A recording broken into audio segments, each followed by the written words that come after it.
할렐루야. 반갑습니다. 이제 지난 시간 19장까지 마무리를 좀 부족하지만 했고요. 오늘부터는 20장 이제 후반부로 마태복음 상중 하와를 구분한다면은 이제 하반부에 이르렀다고 봐야 되겠죠. 20장부터 28장까지 남은 장 매우 또 중요한 장입니다. 엄청난 말씀으로 이어져 간 그런 말씀 마태복음인데요. 오늘 20장서부터 이제 시작을 할 텐데요. 그동안 1장부터 19장까지 쭉 함께 오신 분들이 많이 계시기 때문에 이제 혹시 새로 이렇게 보시는 중간에 오신 분들은 유튜브나 페이스북 쪽에 들어가셔서 제 이름을 치시면은 마태복음 강해가 1장부터 19장까지 아주 상세하게 영상이 만들어져 있습니다. 다른 소설과 다른 무슨 문학 서적과는 달라서 성경 공부는 성령께서 인도하시는 것입니다. 전하는 이도 성령의 인도함을 받는 것이요, 듣는 이도 성령의 인도함을 받는 것이요, 또 듣고 믿는 이도 성령의 인도함을 받는 것입니다. 그렇기 때문에 성령께서 우리를 도와주시고 이 모양 저 모양으로 안팎으로 다 도와주고 계시기 때문에 어려울 게 하나도 없고, 또 성령께서 인도하시는 일은 말씀을 벗어나지 않기 때문에 그 말씀 안에서 모든 것이 전해지고 듣게 되는 것입니다. 그러나 말씀을 벗어나게 되면은 그것은 성령의 인도함이 아니라고 보는 것이 타당합니다. 그래서 이 성경 공부, 우리 임마누엘 성경 연구원 이 성경 사경에는 오직 성경, 오직 성령, 오직 은혜, 오직 믿음, 오직 감사, 오직 찬양, 이렇게 다 어우러져 있으니까 하나님의 말씀을 공부하시고자 하시는 분들은 분별을 잘 하셔야죠. 저가 하나님의 말씀을 증거하느냐, 세상 학문을 증거하느냐, 이게 다 분별을 할 수가 있어요. 하나님의 말씀이면은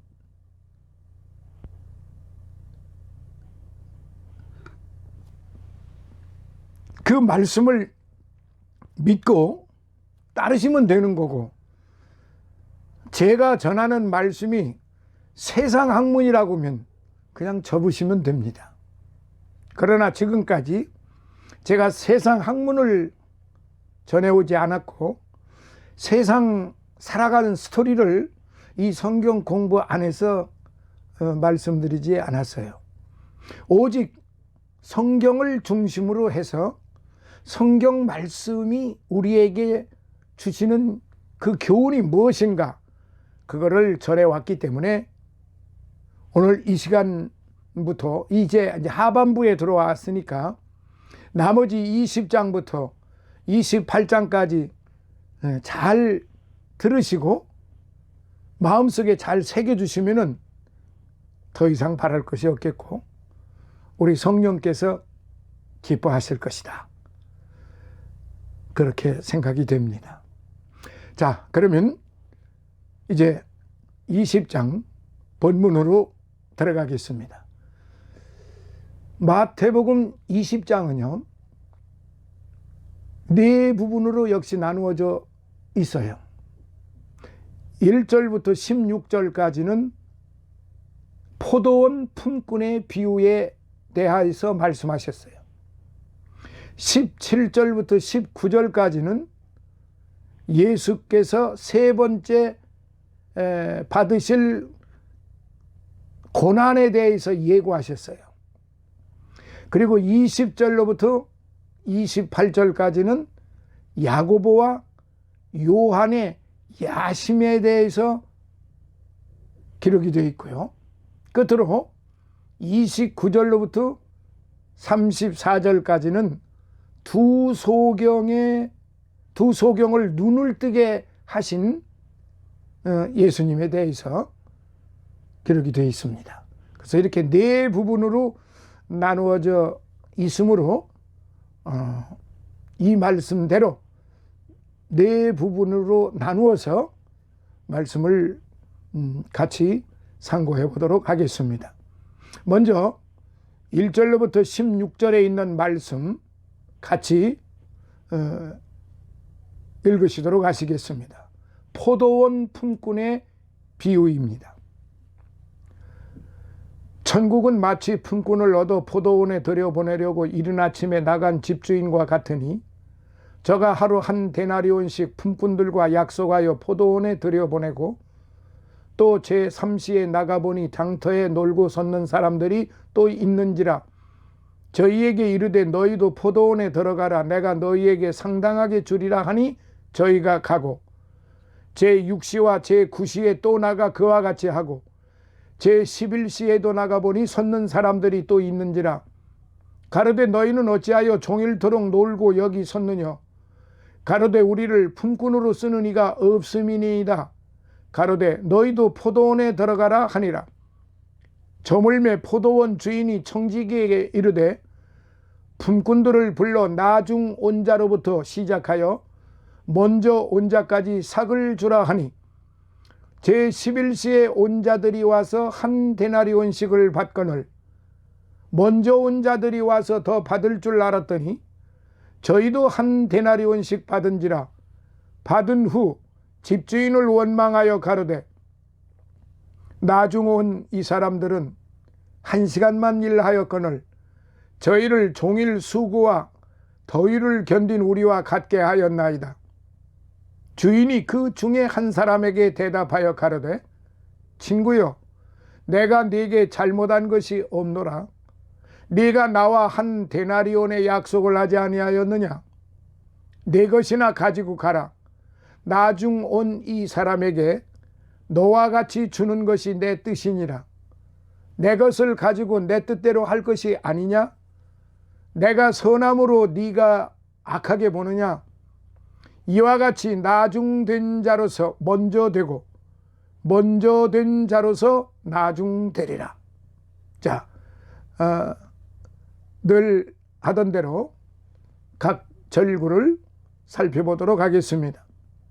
1절 천국은 마치 집주인과 같으니 구원을 포도원에 들여보내는 주인의 은혜로 묘사한 비유의 말씀입니다.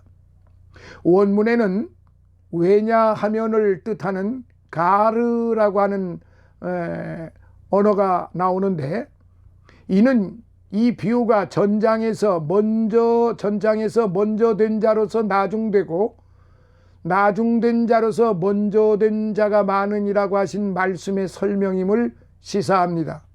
품꾼, 일당을 받고 고용된 일꾼, 근동 지방에서는 이른 아침이면 일자리를 찾는 사람들이 시장이나 광장 등에 한데 모여 인력시장을 형성하였는데 오늘날도 이런 광경은 근동 지방의 여러 나라에서 흔히 볼 수 있고 우리나라에서도 볼 수 있습니다.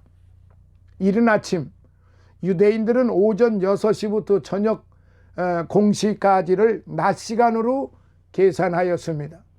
따라서 여기 이른 아침은 오전 6시경을 가리킵니다. 2절 데나리온 로마의 화폐 단위로 성인 남자의 하루 품삯에 해당합니다. 헬라의 화폐 단위 드라크마와 동일한 가치를 지니는데요. 포도원에 들여보내고 포도는 열매가 익기 시작하면서부터 3, 4일 이내에 수확해야 합니다. 따라서 이 기간 내에 수확을 완료하지 않으면 농사를 망칠 우려가 있었기 때문에 포도 수확에는 많은 인력들이 집중적으로 필요하였습니다. 3절 제3시 로마식 시간 계산법으로는 오전 9시경 장터, 당시 팔레스타인의 장터는 날 분파리를 하여 생계를 이어가는 하층민 노동자들의 직업 안내소로 일자리를 찾는 자들과 품꾼을 고용하려는 사람들로 붐볐습니다. 그러나 대개 일자리보다 노동자 수가 많았기에 하루 종일 일자리를 구하지 못하는 자도 허다했는데 오늘날도 거의 비슷합니다. 놀고 섰는 사람, 게으르기 때문에 놀고 있는 것이 아니라 일자리를 찾지 못해 할 일이 없는 사람을 가리키는데요. 이들은 상징적으로 아직 주를 만나지 못한 사람 혹은 이방인을 의미하기도 합니다. 4절 상당하게, 이에 해당하는 헬라어 디카이오스라는 말이 있는데요. 이 디카이오스는 바르고 공정하게라는 뜻이 있습니다.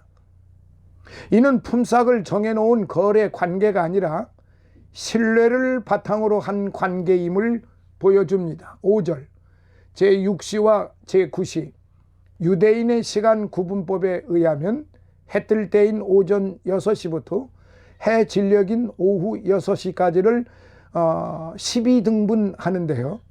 제3시는 오전 9시, 제6시는 정오, 제9시는 오후 3시, 제11시는 오후 5시를 말합니다. 또 나가 그와 같이 하고, 여기 6시와 9시에도 포도원 주인이 품꾼을 구하러 나아갔다는 것은 이미 하루의 반나절이 지났음에도 불구하고 한 명의 품꾼이라도 더 구하려는 포도원 주인의 다급하고 갈급한 마음 상태를 보여준다고 볼 것입니다. 이는 마치 복음 사역을 위해 오늘도 하나님의 일꾼을 부르시는 하나님의 모습을 연상케 하는 장면입니다. 6절 제11시에도 페리데텐 핸데카텐이라는 말인데, 그런데 11시쯤 되어서도 라는 뜻입니다. 이는 포도 수확이 1시간 정도밖에 남지 않았음에도 불구하고 일꾼을 부르러 나간 포도원 주인의 행동을 강조적으로 표현한 구절이기도 합니다. 실제로 이 시간에 일꾼을 구하는 주인은 찾기 힘듭니다. 결국 이는 하나님께서 하나님의 일꾼을 부르시는 기간은 마지막 심판의 날이 이르기까지 계속된다는 사실을 보여주고 있는 것이죠. 뿐만 아니라 이는 개인의 구원 측면에서도 하나님의 구속 은총은 마지막 순간까지도 끊이지 않음을 보여주는 그런 장면입니다. 그러나 이런 하나님의 무한한 은총도 마지막 심판의 순간까지 회개치 않는 자에게는 무익하다는 뜻이 담겨 있는 겁니다. 7절 우리를 품꾼으로 쓰는 이가 없음이니이다. 오후 5시에요. 포도원 주인으로부터 일자리를 얻게 된 자들의 궁색한 변명에 지나지 않습니다. 왜냐하면 이들 역시 이른 아침에 장터에 나갔다면 일자리를 구할 수 있었기 때문이죠. 그러나 여기서는 이런 품꾼의 입장에 초점을 맞추기보다는 하루 해가 지기 직전까지도 일꾼을 찾는 포도원 주인의 입장에 초점을 맞추는 것이 바람직해요. 너희도 포도원에 들어가라. 일몰이 1시간밖에 남지 않은 시간에도 일꾼을 부르는 주인의 은혜. 부르심은 하나님의 주권적인 은혜인 것입니다. 8절 저물매. 하루의 일과가 끝나는 해질녘, 즉 제12시를 말하는 것으로 모세의 율법 규정에 따르면 일용 노동자의 품삯은 반드시 해 지기 전에 계산해 주어야 했습니다. 신명기 24장 15절. 청지기. 원래는 집안의 재정에서부터 종들의 관리, 심지어는 주인의 자녀 교육까지 담당하는 사람을 가리키는데요. 여기서는 심판날에 선인과 악인을 구별하고 심판과 구원을 베푸실 그리스도를 상징하고 있습니다. 나중 온 자로부터 삭을 주라. 품삯은 이른 아침부터 와서 열심히 일한 자로부터 지불하는 것이 상식이요. 따라서 굳이 제일 나중에 포도원에 와서 일한 자에게 우선적으로 품삯을 지급한 주인의 행동은 이해하기 힘들어요. 이는 아마 심판날 선한 자에게 있을 상급, 즉 구원의 주체가 하나님임을 강조적으로 보여주기 위함인 듯합니다. 실로 구원은 전적으로 하나님의 은총인 것이기 때문에 그렇습니다. 9절 제11시에 온 자들이 한 데나리온씩 받거늘. 하루 종일 일자리를 구하던 자에게 가장 큰 기쁨은 그에게 돌아올 품삯보다는 일하는 기쁨일 것입니다. 따라서 비록 일할 시간이 1시간뿐이라 할지라도 가장 열심히 일했을 것은 당연하지요. 그러나 그가 늦게 왔음에도 한 데나리온을 받은 것은 그의 열심에서가 아니라 주인의 은혜로운 배려라고 하는 사실. 10절 먼저 온 자들이 와서 더 받을 줄 알았더니. 인간의 심리를 그대로 나타난 표현으로 구원에 관한 한 인간의 생각이 하나님의 계획을 예측할 수 없음을 보여줍니다. 즉 구원은 오로지 하나님의 뜻으로 하나님의 절대 주권에 속한다는 것이지요. 오늘 우리가 살고 있는 이 시대에는 전혀 다르죠. 계산상으로 만약에 그 주인이 그 시간에 불러드릴 일도 없지만은 예를 들어서 아침에 첫 시간에 온 사람하고 2시간이나 늦어서 온 사람하고 그 사람을 똑같이 그 주인은 대접해 주질 않습니다. 2시간 품삯을 제하고 줄 것입니다. 이게 오늘 현실적인 거예요. 그러나 지금 성경에서 가르쳐 주시는 이 말씀, 이 10절에 나오는 말씀은 먼저 온 자들이 더 받을 줄 알았더니 당연한 생각이죠. 그러나 맨 나중에 1시간만 남겨두고 온 자들로부터 품삯을 주는데 똑같이 주더라는 것입니다. 이게 어찌 저들과 형평성이 맞겠습니까? 오늘날 같으면은 데모를 하죠. 오늘날 같으면은 법적으로 아마 소송을 걸을 것입니다. 그러나 여기서 지금 주님이 행하지 이 포도원 주인이 행한 이 품삯 결산은 놀라운 것입니다. 상상할 수가 없었던 거죠. 1시간밖에 일하지 않은 사람도 한 데나리온, 12시간을 일한 사람도 한 데나리온. 이거 도저히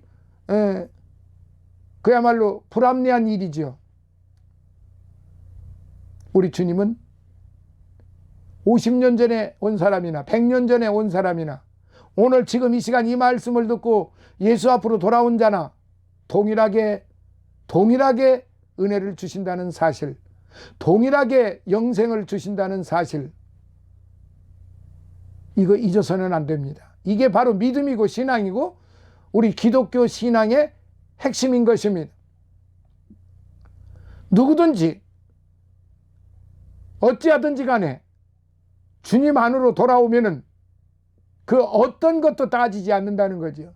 시간도 안 따지고 명예, 권세, 재물, 기타 어떤 상태에 있었든지 간에 따지지 않습니다. 동일하게 주님은 품삯을, 동일하게 은혜를, 동일하게 구원의 은총을, 영생을 주신다는 이 사실을 여러분 저와 더불어 다시 한번 주님 앞에 감사하고 찬양하고 주께 영광 돌려야만 되는 것입니다.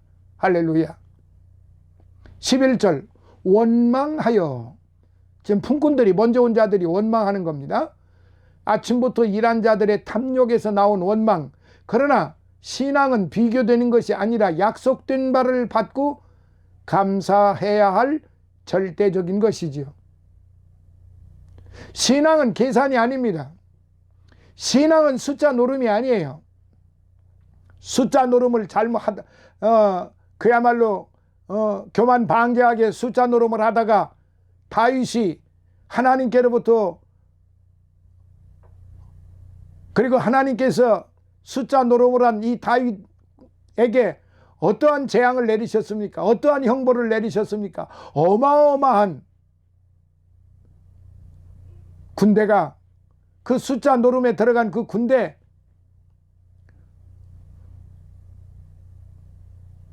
(7만) 명이 되는 그 군대가 순식간에 죽임을 당했습니다.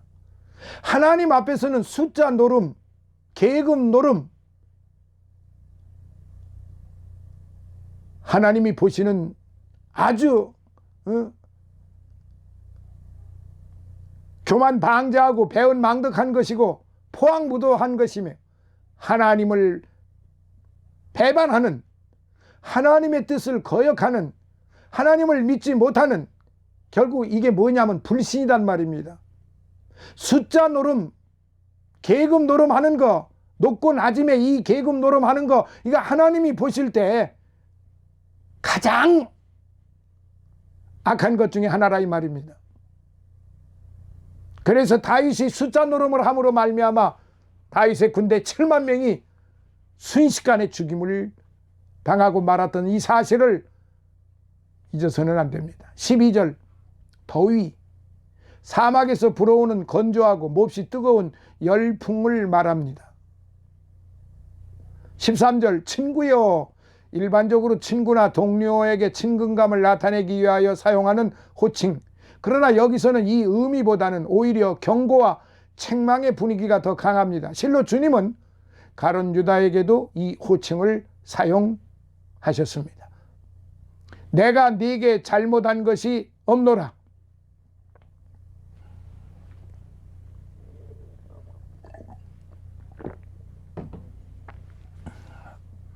약속한 대로 정당한 대가를 치루었음을 뜻하는 말입니다. 진정 인간을 향한 하나님의 약속은 결단코 1.1획도 변함이 없으신 것입니다. 차별이 없으십니다. 높고 낮음이 없으신 것입니다. 먼저 왔든 나중에 왔든 중간에 왔든, 목사가 되었든 장로가 되었든 집사가 되었든 성도가 되었든 간에 하나님께서 주시는, 내리시는 그 구원의 은총은 결단코 차별이 없으십니다. 그러시면서 14절에 내 뜻이니라. 너희들 뜻이 아니고 내 뜻대로 주는데 너희들이 무슨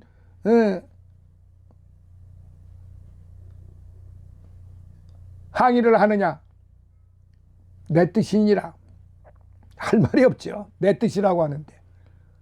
그리고 그 품꾼들은 처음에 들어올 때 약속을 하고 들어온 거예요.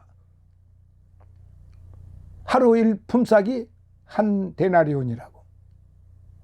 그러니까 하루를 일하든, 그리고 그 주인이 1시간 일한 사람한테 1 데나리온을 주든, 일꾼들은 그걸 항의하등의 이유가 없는 거죠. 뭐 보면은 억울하겠지만. 15절 내 뜻인데 너희들이 나를 악하게 보느냐. 지금 주인의 그 말입니다. 악하게 보느냐? 네가 질투하느냐는 뜻이에요. 선함을 질투하는 것은 죄악입니다. 따라서 이 구절은 인간의 이성과 판단에 근거하여 하나님의 선하신 행위를 평가하는 사악한 행위를 금하라는 의미로 이해해야만 되겠지요.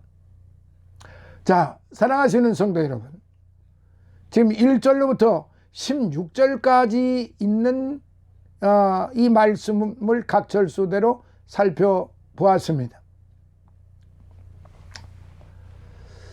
20장에는요 예수님께서 행하신 비유와 예언 그리고 교훈과 이적이 골고루 나타나 있어요. 즉 포도원의 품꾼 비유 1절로부터 16절, 십자가 순환과 죽음에 대한 예언 17절로부터 19절, 섬김의 도에 대한 교훈 20절로부터 28절, 그리고 여리고 근처에서 2명의 소경을 고치신 이적 29절로부터 34절이 바로 그것입니다. 그러므로 20장은 진정 메시아 되신 예수님의 사역을 적절하게 보여주고 있다고 할 수 있습니다.